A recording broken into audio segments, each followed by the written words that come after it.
And we're live, yay!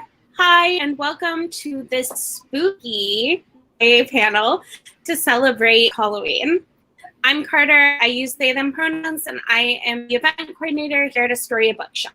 We are the bookshop hosting this event, so if you don't know who we are and found us through the magic of the internet, we are a bookshop in Astoria, Queens, in New York City.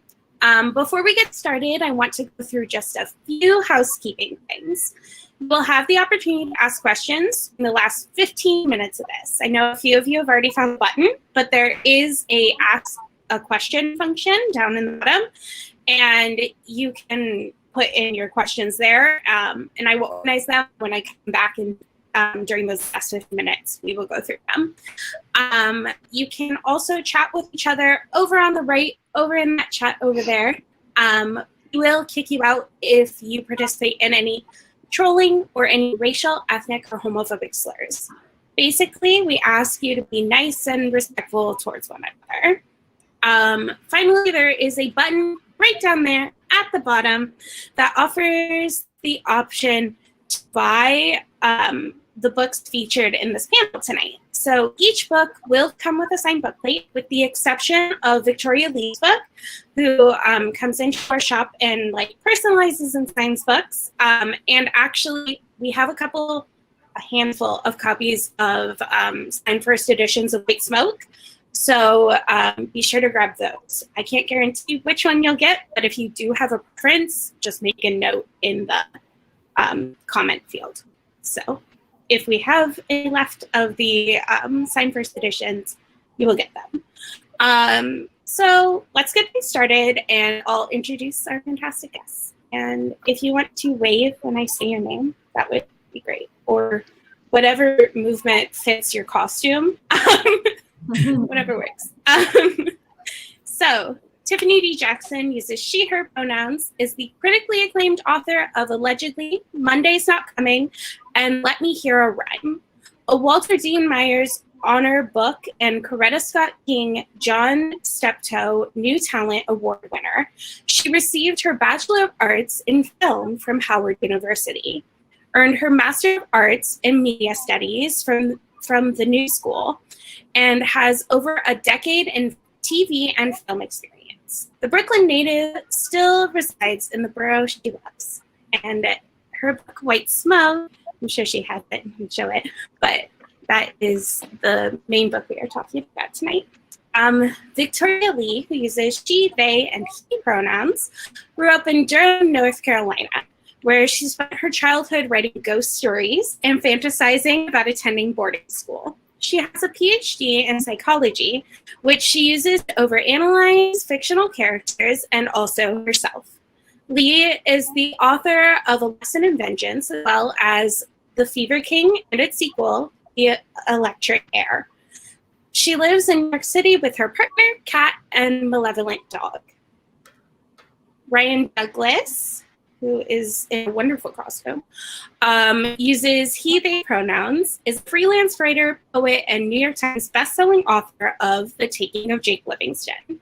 His work on media representation has appeared in Huffington Post, Atlanta Black Star, Everyday Feminism, Nerdy POC, and LGBTQ Nation.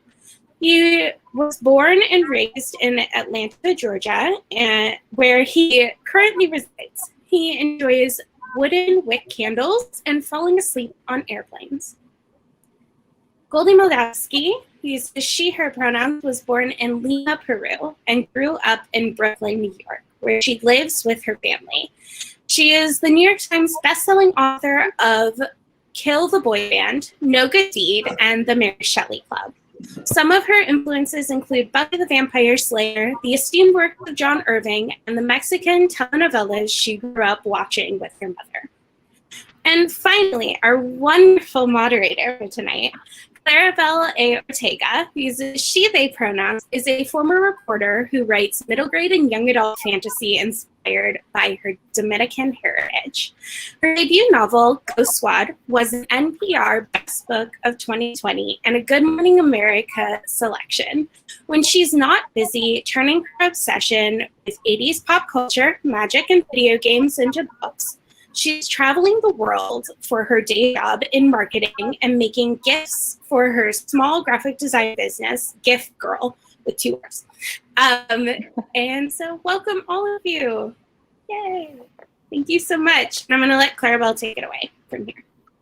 Hello. I shook my head with the marketing thing because I full-time right now. No more day job. How's everybody doing tonight? Good.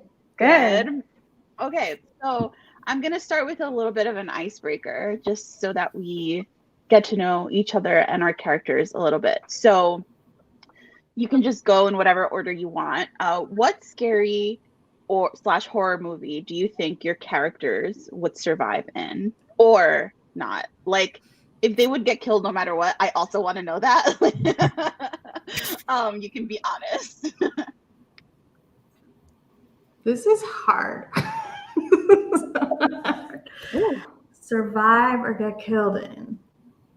If you can't think of one for your character, you can also do yourself if you think you could survive. I'm surviving everything. I want to be clear. I've been studying horror since I was like 4. I'm surviving everything. I know all the tricks and trades. I'm not falling for anything. So yes. Tiffany's ready. Like, stay ready over here. My character, Mari, I feel like she would survive the Paranormal Activity series. Just based off the fact that she wasn't with it from the very beginning. Like, she knew something was up from the very start. And a lot of times people, particularly in those type of movies, are like, let's go see what that scary noise is. And Mari's like, nope. So I think that would be the series that she probably survived. That's a good one. How about you, Victoria? Do you have one? So the one that came initially to mind is Malignant. But I don't want to spoil it if anybody hasn't seen it, because it has like. You can just say that movie and not say why. Yeah. So I'll just say this: the thing that's horrific in that movie, the thing that's going on that is revealed. I think Felicity would just lean all the way into that. She'd be like, "I can make this work for me." Okay, cool, let's go. Okay. I want to say. I'm kind of like Tiffany in that I've been watching horror movies since I was a too young kid, but I would still die in everything because I would cower in fear in the corner. Everything scares me, but I'm still attracted to it. I don't know why. And I want to say my characters would survive a slasher, but they're kind of in a slasher, and some of them don't survive. I don't want to spoil it, but they think they know how to avoid, right? Don't, so that's my answer. Ryan? So I think it would have to be in the realm of children's horror or young people's movies. I wanted to say Monster House just because that's the first thing that came to mind, and it's always on my mind because it's one of my favorite movies. But I don't think my characters are mature enough or smart enough to go to the big adult horror realm. So I'm just gonna go Monster House or Coraline. Coraline's scary. Those are good though. Okay, I love your answers. So I was telling you all before this started that I'm a huge scaredy cat. So I hope you appreciate my sacrifice in reading your books because they really scared me. They were so well done, especially the openings. The openings grabbed me immediately for all of your books. So I wanted to know how you went about crafting them. I know for me, first chapters and openings of books are always sort of the hardest. I always go back and edit them a bunch of times because I'm trying to strike that balance between introducing the story and not bogging the audience down with too much information. So how did you sort of craft your perfect openings or your very masterful openings? For me, I just went with whatever scared me the most because there's a bunch of fear tests in my book, which is scary scenarios that the characters cook up to try to scare other people. And a lot of those, they wouldn't be scary to me. One of them was based on someone who has a fear of clowns or, the Hook Man or something. But I knew if I could try to scare myself, that hopefully I could scare somebody else. So for the first part of the story, I was really writing for myself. Like I was the audience that I was trying to scare. And also, weirdly, I made it a prologue, and I know that's one of the rules that we're supposed to avoid, but I feel like prologues are really conducive to horror stories, you know? Like in a lot of horrors, there's like, this happened a year ago, and now we check on like how the character deals with it. So I wanted to deal with that trope also. I can jump off that because mine also starts with a prologue, and same situation where I read a ton of haunted house books and they all had prologues. They all had some type of history. And at first I wasn't sure. And I also kind of fall under that, like, oh, people don't like prologues and stuff like that. And I was trying to find a creative way to do it because I at first just started the book the way chapter 1 actually starts. But then I was reading the Shadow and Bone series by Leigh Bardugo. And I really loved all of like her ends and her, you know what I mean? If you ever read that series, I really love the way that she like begins at the head and tail of her books. Like it's told in like a third person, and I thought that was kind of cool. So I tried it out a little bit, and my prologue starts from the house's perspective. And so that was probably my favorite thing to write, and it was probably the shortest chapter at all. I'm so mad at you for that. Like immediately, I was scared. Immediately.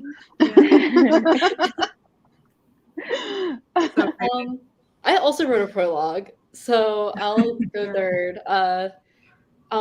It wasn't like as long as other prologues. It was really more of like, you know, a couple paragraphs. But I wanted to just kind of like show the reader what they could expect from this book, which was like, you know, I wanted it to be really poetic in like a way that was like bordering on pretentious, with like literary references kind of scattered in, but also like something that was extremely immersive, because I wanted to like, I guess, throw the reader off balance from the first page and like have them like in this really high stakes situation. The little prologue is like a girl's on a mountain and like she's like up there and she's the only thing left alive or whatever, and it's just like descriptions of like the storm that's around her and how you could so easily die up here.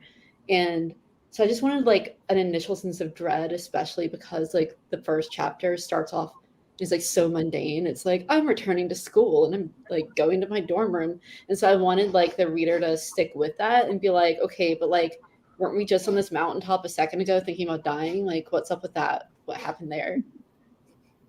That makes a lot of sense. Yeah. Give them something to look forward to, sort of.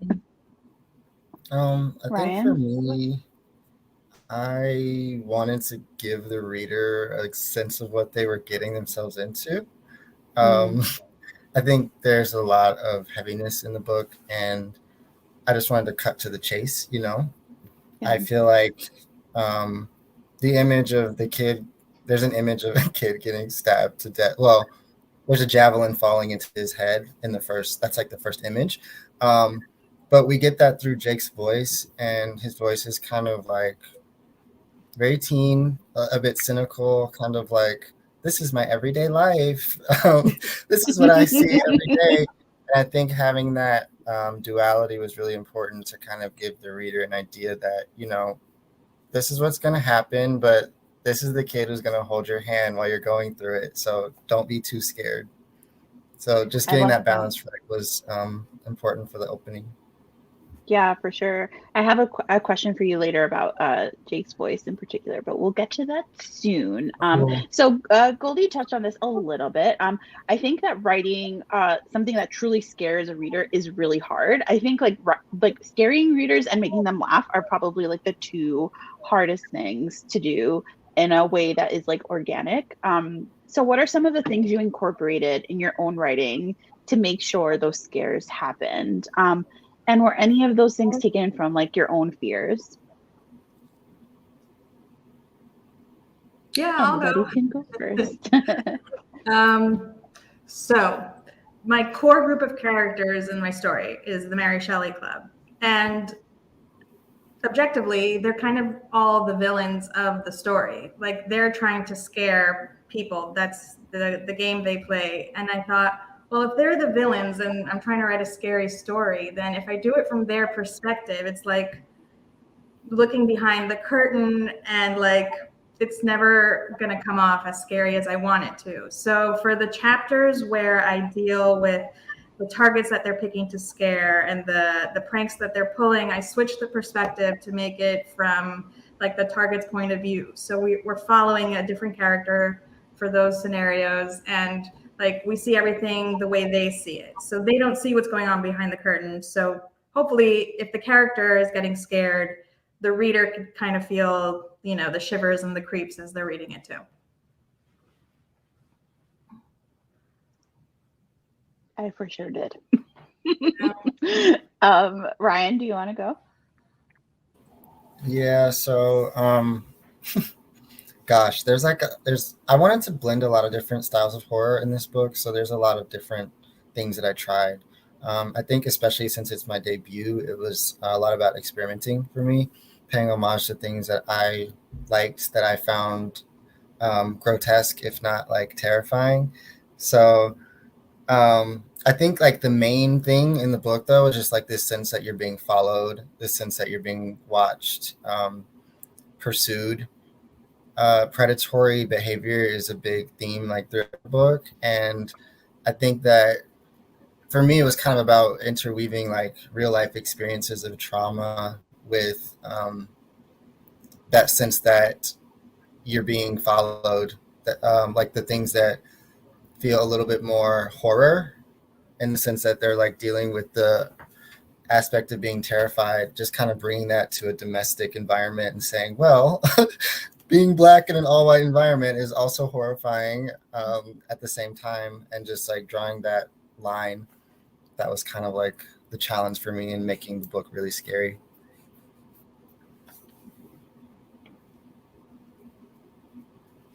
I can go. So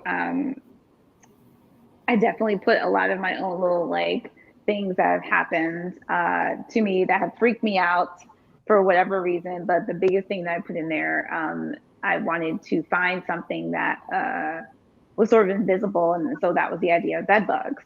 And I had bed bugs several years ago, and it was definitely something that frightened me. It's very much it still gives me anxiety to the point that like most of my sheets, bedding, everything is still white. A whole new house is white because I need to be able to see everything at all times. But honestly, I really wanted to have something that bothered Marigold to like a core level, something invisible that you're always looking for in order to sort of, I guess, parallel to the idea of ghosts, because a lot of times, you know, bed bugs are so small, they seem invisible. And so the idea of something being invisible, kind of being on your body or potentially being on your body, is the same as kind of like dealing with ghosts in your house. And the idea of like, you know, people like not believing you for whatever reason. So, but there were a couple of things that I put outside from the bed bugs. There was a scene in the shower that I actually totally experienced. Not the scariness of it, but like my water would all of a sudden just randomly turn off, and so I thought someone was in my house all the time, because you know, why not? So definitely try to put in, you know, like real life literary jump scares, and in order to like keep the momentum going. I think for me, I tried to think about why I was scared of the things that I'm afraid of in horror movies. So like one of the things that's the scariest thing I've seen is like, you know, when there's a ghost and they like jitter closer to you, like they're like moving too fast, like they're over there, you're like, oh, I know where they are. I can like kind of control the situation and they're right here. Yes. Like, oh my God, like I literally just got chills thinking about it. Oh my God, yes. Oh no. So I was like thinking about things like that feeling. Like you can't always like literally describe that happening and have the same effect, because like the reader's like, well, I'm safely here on the other side of the page. So like I tried to think about how could I have that effect of things like not being where you think they'll be or how you expect them to be, and not being predictable. Like, you know, in terms of like experiences that I've had that influenced it, like, you know, I've said this publicly before, it's a little heavy, sorry if that's weird, but like I used to have psychotic depression, and so like I had these experiences of like seeing things that weren't there and like being very afraid of them, and on one level like kind of knowing they weren't real but not being 100% able to convince my emotional mind that it was all in my head. And so like seeing like a dead figure hanging from your bathtub shower and being like, that's not real, but also being like, and I'm still gonna scream. Right. And so like I wanted that feeling of like somewhat trusting your reality but also not really, and like just all of that playing into this feeling of like not knowing what to expect and not being able to track the threats as they're coming towards you, because one, you don't know if the threat is real, and two, like you can't see what direction it's coming from. Yeah, that is very scary, and I think you all pulled it off really, really well. Just from one chicken reader here perspective. In the Mary Shelley Club, the main character, Rachel Chavez, turns to horror movies for comfort. I know Tiffany is, but are all the rest of you horror fans? And if so, how has horror influenced you as a writer? Well, as a horror fan, I found it really, really hard to write horror. Like, this is my first time writing something a little scary. I don't think it's that scary. I think it's maybe a little scary, but this is my first time doing that. And I probably avoided it just because you were saying comedy is hard to write, I think, and horror, I think, is how do you get someone scared, you know, on the page, especially without using visual tricks or sound effects or things like that, as Victoria was talking about.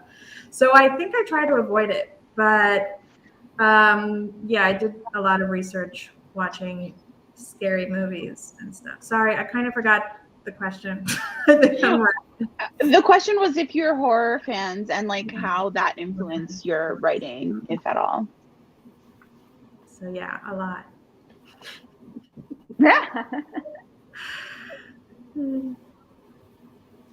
I'm also a big horror fan. I am rewatching Haunting of Hill House as we speak. That's like my current binge show. But in terms of how it influenced my writing, aside from like writing the actual horror book, I don't know.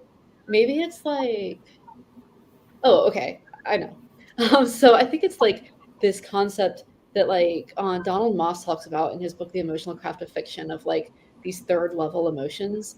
So like you have the emotion that like the character is feeling, and you have the emotion that like the character is feeling about their emotion or about like what's going on, and then you have like the emotion that the reader is having about the situation. And like it's not always the same. Like if your character is afraid, it's not always that like your reader is also afraid. And like so you're always need to be like conscious of like what emotion you're trying to instill in the reader is like an additional layer on top of the emotion that you're describing the character having. And I feel like that's something that I learned how to do a lot from horror, because so often you're like watching the movie and like the character's perfectly fine. Like they're not scared at all, but you know like something's coming and you have that sense of dread. And so it's like what's going on in the environment and like what's going on in the narrative or in the way the narrative is being told that's making me feel dread, even though the character doesn't. Yeah, that makes a lot of sense. And it's true. It's always in those quiet moments that I feel like I'm the most afraid, like anticipating something coming. I think for me, it's kind of like I'm definitely a horror fan. I'm definitely a horror movie fan. I'm definitely more inspired by horror movies than I was by books. I think the challenge for me, because I want to create kind of like the visual elements and the experience that you get watching a horror movie, it's just like an exercise of finding the language that evokes like the most sensory reaction. And I like writing it because it's more immersive. like you kind of have to play in like what you hear, what you smell, what you taste, what you feel when you're in those situations. And I think that makes it a little bit more like a VR experience, or like you're putting someone in that experience, whereas horror movies are mostly visual or like audible. So that's why I like it, because it really gets me into like my sensory world, and it allows me to kind of like, it's very in your face, so it allows you to kind of like force the reader to go on that journey with you. So that's why I really like writing it. But yeah. Tiffany? This is a challenge, honestly, because I've always wanted to write horror. Actually, a lot of my friends and people I grew up with are actually surprised that I started in thrillers rather than horror, because that's something I've always been a part of, or a community I've always been a part of. But horror is hard. That's a mouthful. It just takes a different type of creative muscle. And of course, I started this, or I was really in the depths of this book at the very beginning of the pandemic. And of course, that's when my writer's block hit. So I was entering this space that I love, under a lot of pressure, because I truly thought I was going to fail, because I could not get the story together in the very beginnings of this panini. So it's been very like, it's been interesting sort of like using different muscles and watching some of the greats like do it so easily. And I actually had last summer, I had a panel with R.L. Stine, who I like hold in like super high, like up there. And we were talking about kind of like the writing process. And he mentioned how he ended every chapter with a cliffhanger. And I didn't realize that I actually completely adopted that, like verbatim. Every one of my books has a chapter that ends on some type of cliffhanger or something that makes you want to turn the page. And I was like, did I completely just steal your whole style? You know, just from reading all your books, like, you know, just, you know, cop your whole swag. Like, well, here we are. As a Goosebumps connoisseur, I can tell you that I also do that a lot in my books, and it's definitely because of Bob. Too bad. Yeah. That's what he gets for being great at what he does. Yeah, you know. So did any of you like scare yourselves as you were writing? Was there ever a moment where you were like, okay, I have to close this laptop or put this away? Oh my God. I had like the word, like I had like one of those embarrassing stories. So I was at Highlight. You know, they have those like cabins. I was just there yesterday, last night. And before I went to sleep, my former editor, Tiffany Liao, texts me to tell me that the cabins are haunted. And I'm there in the cabin while it's pouring rain. And she says that to me. Can you believe it? There's one cabin we always say it's haunted, but it's not really haunted. It's just kind of haunted, but it's fine. But I was there like probably like summer of 2020 working on like the final edits of this, and I was like up really late, and I was in the cabin, and I was kind of like, you know what, let me go to sleep. It's like now like 1 o'clock in the morning. I just sort of lay down. I wake up because there's this like bright spotlight coming through the window, and I was sure it was the killer. I knew for a fact that it was a killer with a flashlight like coming through the window. It was a supermoon that just happened to land right in my window. That's beautiful. It was the moon, and I was like, I don't deserve. And I screamed so loud that I swore they were gonna come and find, like, try to like figure out what was going on with me. So I was like, I don't deserve nice things. Like, nice ass moon with stars, and I'm screaming at the moon. I was like, this, and because I was on such like high, like when you're writing something like that, you're just like, you're tense. And so I went to sleep tense and woke up tense. I was a mess. I was like, this is why like city people don't belong in the country, and it was hilarious. Oh, I love that. Did anyone else get scared as they were writing? Yeah. I wish I would. Oh no. I just called you Jake, right? No, everybody calls me Jake now. I don't even correct it anymore. It's like, okay, we are one now. Yeah, you and your character are the same, apparently. Yeah, no, that's what I get for allowing them to put my face on my cover. Anyway, I definitely got scared. I had nightmares from this book, and it was not the ones that I wanted to have. Like, I feel like some horror nightmares are kind of fun, but other ones are just like, no, that's too much in like what I'm afraid of on a day to day. We gotta cut that somewhere. So I used to have nightmares of like getting followed. Just like living my life and getting followed and being like followed by someone who I knew wanted to kill me and not being able to escape. And I was just kind of like having conversations with myself about did I want to put those nightmares into the heads of teenagers? Is that like the assignment of like a horror writer, or are you not supposed to go that far? So yeah, it was like when I started getting scared, I was like, do I want to go further here or do I want to pull back? And I kind of just let it be what it was, because I think that the fact that it was affecting my psyche meant that it was affecting, that it was like doing what it was supposed to do. So just had to buckle down and finish that book. Never will I ever approach school shooters again, just because that's hard. So dark. Such a hard topic. Yeah, Yeah, hard topic, I was just kind of sure. I was like, okay, I did that, and now I'm gonna move forward and not look back.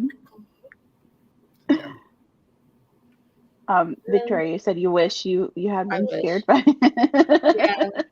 I feel like it's one of those problems where like I see the mechanics of it too much. Like I'm sitting there like, I'm gonna make this scary. And so then of course it's like not scary to me. And so I imagine like an actor in a horror movie who's like dressed up like a ghost isn't like scaring themselves because they like feel like the makeup on them or whatever. And so yeah, I wish, because I really like to be scared. Unfortunately, I'll just have to keep going and reading other people's very scary books to scare myself. Yeah. Okay. Oh, go ahead. Sorry. Oh yeah, I was gonna piggyback off what Victoria was saying. The situation is too much like seeing how the sausage is made. It's like you're taking apart a watch. You see how the mechanics are, and yeah, I wasn't scared. You're braver than me. Okay. I have some like specific questions for each of you. So Ryan, in The Taking of Jake Livingston, you really nailed the voice of a teen and his interior life, ghosts included. And it's so well written and rich. And I really felt like I was back in high school with all the awkwardness that comes with that. How did you make sure to stay true to Jake's voice and write a character that rings true as a teen? Well, my editor was really instrumental in that. She kind of, I think Jake was really supposed to be like this witty character who knew everything at first. And I think that I was kind of like one of those like cynical Juno type, like one-liner, sassy one-liner teenagers. So I wanted to recreate that. But my editor was kind of like, why does this boy sound like a wizened social scientist at age 16? And I was like, oh, wait a minute. I want to put that down. I think that I had to really humble myself as a writer when I started to approach these issues and just like write things that were true to what I had experienced rather than try to be like smarter than I was.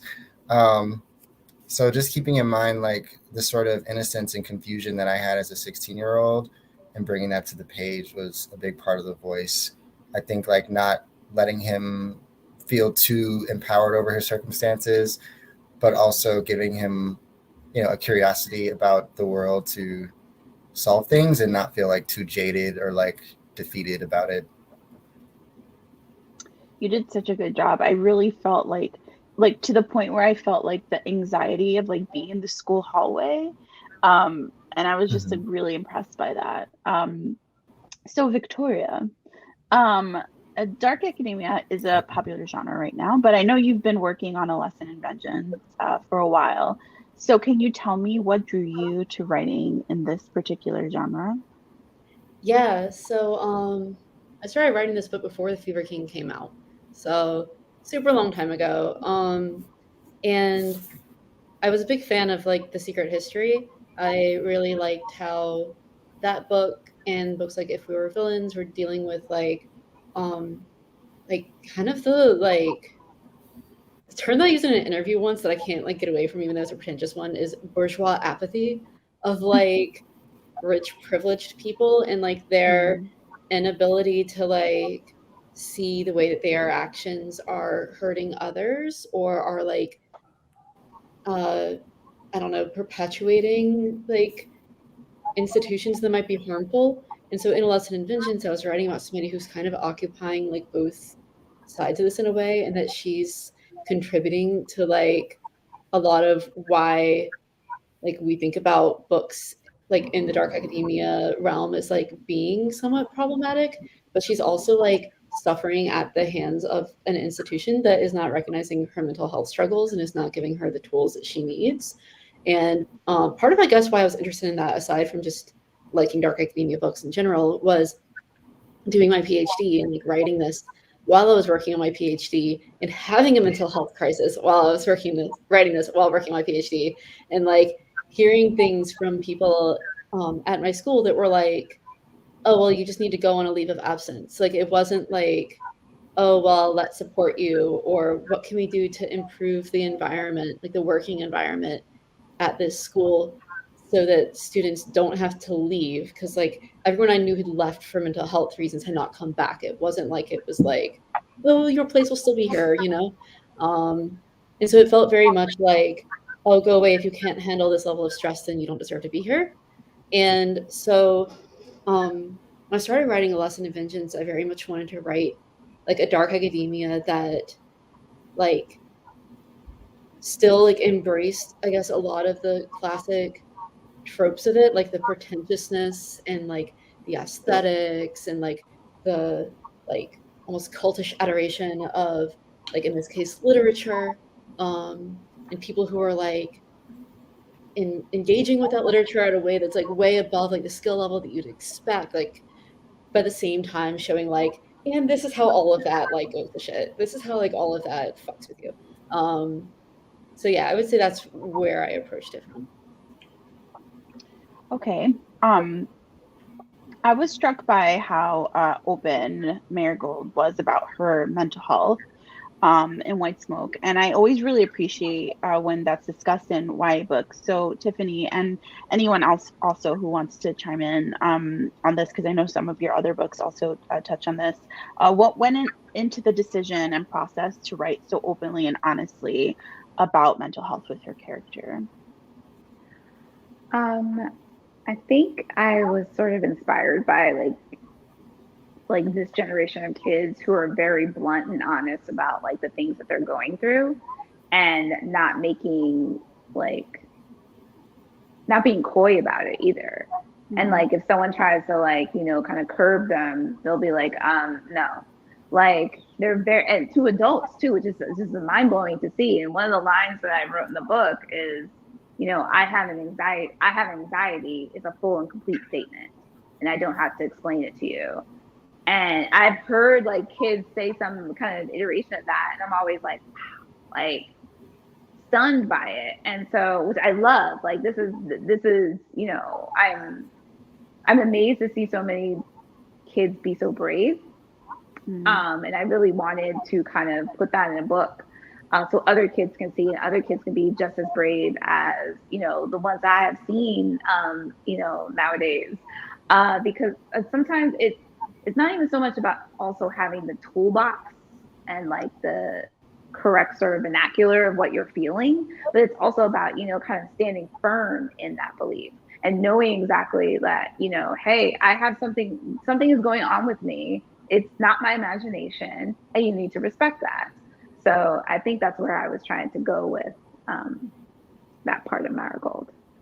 Yeah, I love that, because I still have a hard time with that. Like, I'll sometimes be like, I'm sick, instead of just being like, I'm having a breakdown, because it's easier for people to understand. Exactly. I'm sick or I have a cold or whatever than anything else. Right. Does anybody else want to add anything to that question about any of the mental health rep in your books?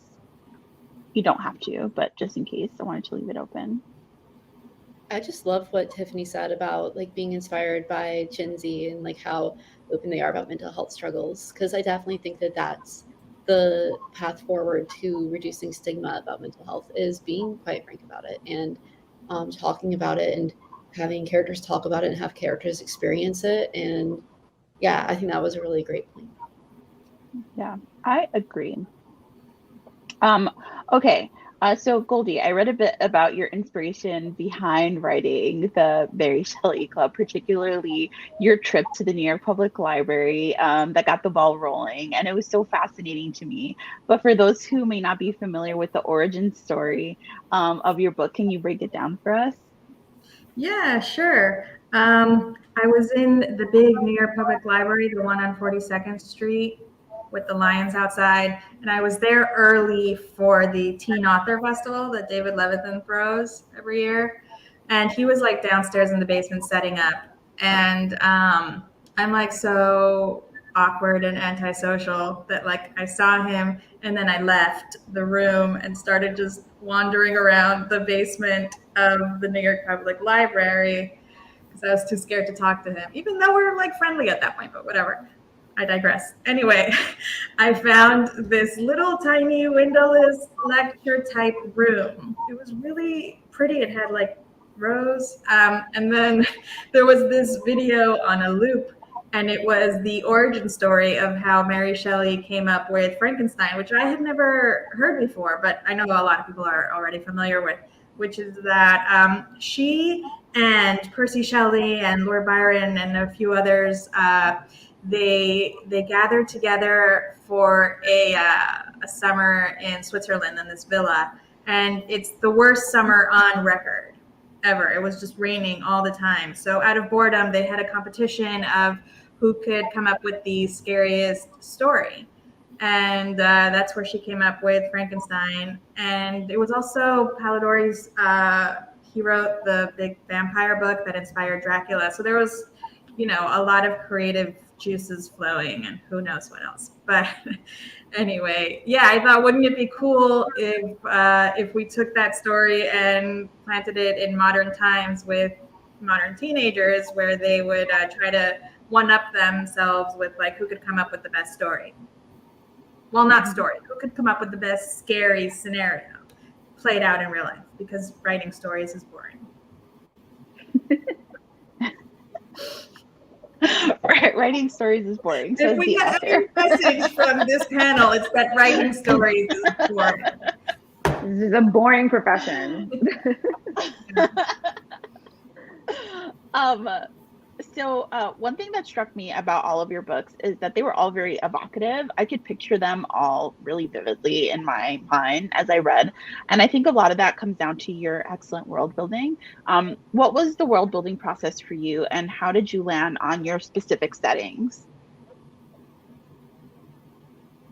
Anybody can go first. It's up to you. Tiffany? So the White Smoke was actually loosely inspired by a trip I took to Detroit a couple of years ago. And it was my first time in the city. And I had never, I mean, you know, us New Yorkers, we're all like stacked on top of each other and there's no room to breathe. And then in Detroit, there were blocks and blocks of houses of abandoned homes. And even though I understood the history behind it, I understood that a lot of it came from the 2008 recession, et cetera, still like seeing it, like standing in the middle of a block and knowing that it's completely empty was still mind blowing to me. And I kept saying like, there must be people in this house.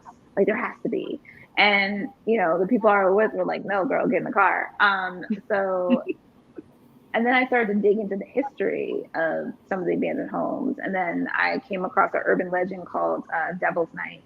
Which really isn't an urban legend in Detroit. It actually is something that did happen, but there were particular urban legends that sort of spiraled out of Devil's Night. And for those who are not familiar, Devil's Night is typically the night before Halloween. In New York, we call it like Hell Night or what's it called? Mischief Night in some cities. It's always like the night that people are doing all kinds of like, you know, mischievous things and, you know, throwing eggs and, you know, the toilet paper on people's houses and stuff like that. In New York, it's a gang initiation night. So all these things typically happen on that one night right before Halloween, which is coming up Saturday. Yeah. So yeah, very exciting times. I remember vividly being kept home the day before Halloween every year because my mom was like, "You are not going outside. It is dangerous." Yeah. You can trick or treat at your cousin's down the hall, and that's it.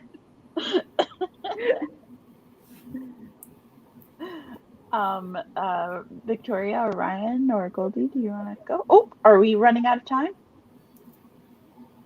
I think so. I think. Yeah, we're probably almost done. So you can finish this question now. Okay. Go for it. Cool. Okay. So I can go. So my world building for Jake was probably just like, well, not probably. It was mostly about rooting it in like the lore that we know about ghosts and ghouls and things that go bump, and adding a spin to it that kind of tied into the themes of depression and suicide and just like being haunted by death, being haunted by the fear that you will find something horrible in your day as you go through it. So it was kind of like, I guess the main question was, how do I heighten the contemporary themes and make the ghosts an allegory to the things that Jake is experiencing in his daily life, which is why I came up with the Nightmare School and stuff that kind of like were like the tethered versions of the things that he was seeing in real life. So it was just about drawing the contemporary and the paranormal supernatural line for me. I chose New York because I'm from New York and I don't know how to write anything that takes place outside of New York, because every place outside of New York is so different from New York, and it's so much research to like see how people live and speak outside of New York. New York. This is the best answer of the night. The best answer. Like a true New Yorker. Yeah. Can I say New York one more time? I set mine in the Catskills because I used to go on writing retreats to like this Airbnb in the Catskills, and they always just seem super creepy to me. And I was like, I guarantee you there's a haunted boarding school around here somewhere. So I put in the Catskills for that reason. And then Dalloway was basically just like an amalgamation of like what I thought boarding schools were like as a kid, because I really wanted something that was like almost more like fancy than like reality, because so much of the book is about like surreality and things like not quite being real. And so I wanted the school as well to like not be like 100% realistic. And then other than that, like just Godwin House and like, you know, the uneven floors and the way that was constructed and its isolation, all of that just came from thinking about like what would make the reader feel uneasy and things that are not right, like one house being separate from all the others, or like the cracks under the doors like being slanted because the house is set unevenly. Like all of those are just things that make me a little uneasy, like branches tapping against the window. So I threw them in there too. Great. Thank you all for all your wonderful answers. I think we're going to probably do audience questions now, right? Yeah. So if you haven't submitted your questions yet, now is the time. We're going to start with this one from Roger, which was submitted before the event. So I know we've kind of touched on this, but what are some of your recent horror faves? Whether it's a movie, a book, a podcast, if they're horror podcasts, I don't know. Just whatever your recent favorites might be. Malignant for me. Excellence. Oh yeah, you stole my answer. In my humble opinion, excellence in cinema, a genre blending masterpiece. I was wowed. I made noises. The abolitionist themes were there. It was just excellent. So that's my answer. I am going to be Gabriel from Malignant for Halloween. So that tells you anything of my level of excitement. That's a No. he's a legend. He's the moment. Book-wise, I gotta pimp The Only Good Indians by Stephen Graham Jones. That book like messed me up for a long time. It's one of those books like you read it once and you're like, that was an amazing book. I'll never read again. Yeah, it's basically about like these indigenous American guys who like committed this like crime, I guess, like against nature by killing these. I don't remember if they were like bison. I think they were bison, like when they weren't supposed to, and like just the ramifications of that, and like just like it comes back to haunt them like very literally. And they start dying. And I don't want to tell you much more than that because it's so well done, and the less you know, the better. Just read it. Any others? I could definitely. I was looking at the podcast. So there's a podcast called Full Body Chills, and it's basically like just short stories. They're all fiction short stories, and there's about 3 seasons of this podcast, and all the short stories are about 20 minutes each, but they're all like done really. I mean, some of them are okay, but they're a really great series, and they usually come the last 3 years around this time. So that's one. If you haven't watched Midnight Mass, oh my God, that's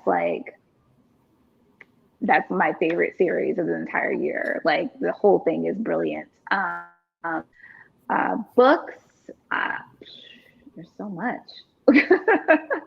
There's so much out right now, and that's what like the best part about this time of year is that there's been so many new authors, new stories. So I feel like I can go on and on, but yeah, I'm trying to think of like one that I'm like you have to like. I feel like we have to read everyone on this panel for sure, but I'm just thinking about like outside of this panel something that Hide and Seek by Daka. Man, mess up her last name. Hide and Seeker. Hide and Seeker.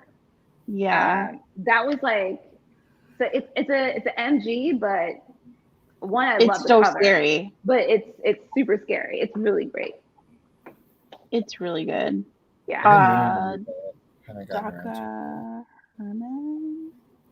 Is it? Yeah, it's Daka Herman. Dr. Herman. Okay. Yeah. Yeah, that was a phenomenal read, and it was MG, and I was like, yes, I would have loved this as a kid. Yeah, the scary stuff that I usually consume is in the middle grade realm, so I'm gonna say Muppets Haunted Mansion. Claribel. MG horror is fun though.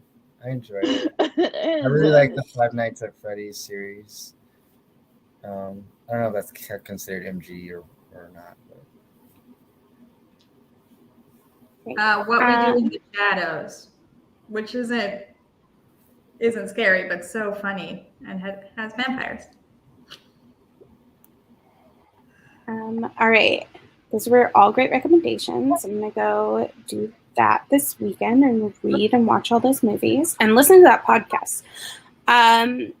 So what advice do you have for someone just starting to write scary books? Starting to write, what was the second part of the question? Scary books. Oh. I would read a lot of scary books. That's honestly, I mean, that sounds like cheesy writer advice, but that's honestly what I had to do. I had to go back and read a lot of horror novels. I've read like 30 haunted house books before I actually like got a chance to really sit down and write my own. Because you just need to kind of study the tension, like how people build tension. And a lot of those horror books were adults, but I always say that, you know, adults is nothing but just, you know, taller children.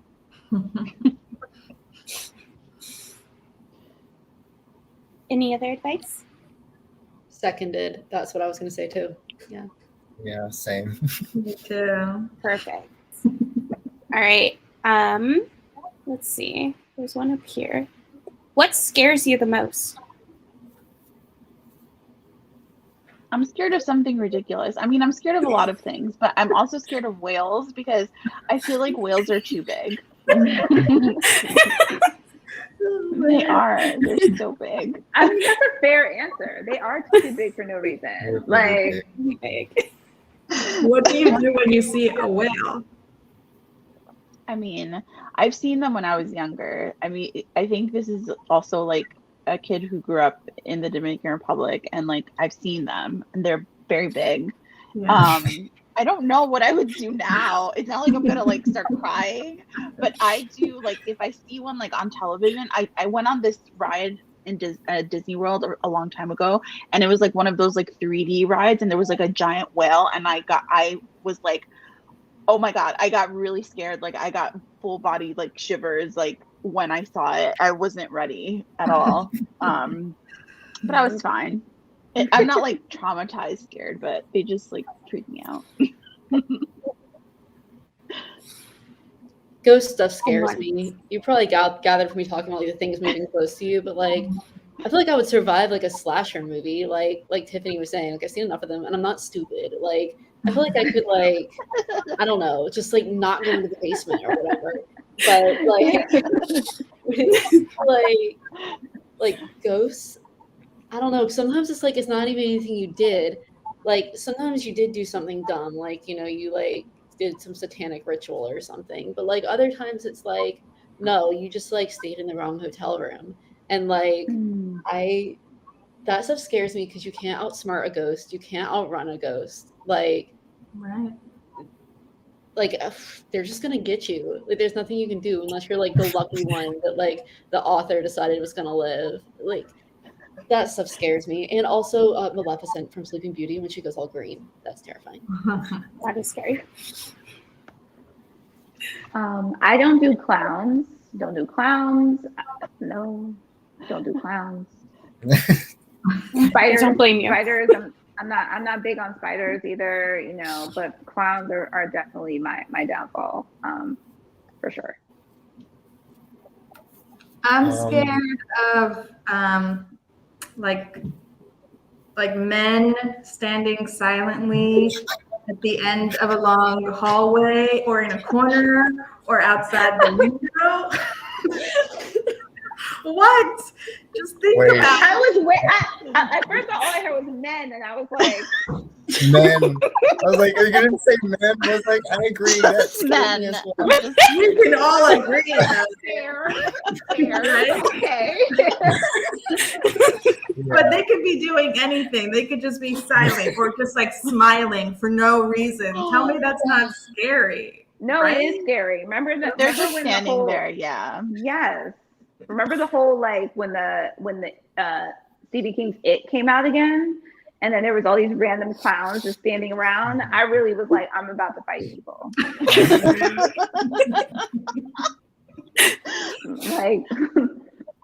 like don't play with me. Like, no, I'm scared of clowns too, but I'm also scared of anything in the realm of like fake looking, like humanoid painted on, or like costumed things like the Chuck E. Cheese and like things that look like that, but like costumes, that scares me just because it's like there's someone in there, but you're not seeing them, and you're seeing this like painted on thing. I think everything in that realm, like including clowns, but also like mascots and things like that, freaks me out a little bit. It's always like something that's supposed to be very like jovial and fun and celebratory. I'm seeing it, and I'm just like, I'm watching you. I don't do that too much. Ryan versus Gritty. He's not having it. In my Nightwing costume. Oh my god. So what we're all saying here is to create a horror novel to scare this entire group. You need a ghost dressed as a clown who's a man standing at the end of a hallway in a Chuck E. Cheese by an ocean. Sound good? That's terrifying. That sounds really scary. That actually works. In a weird way. Perfect.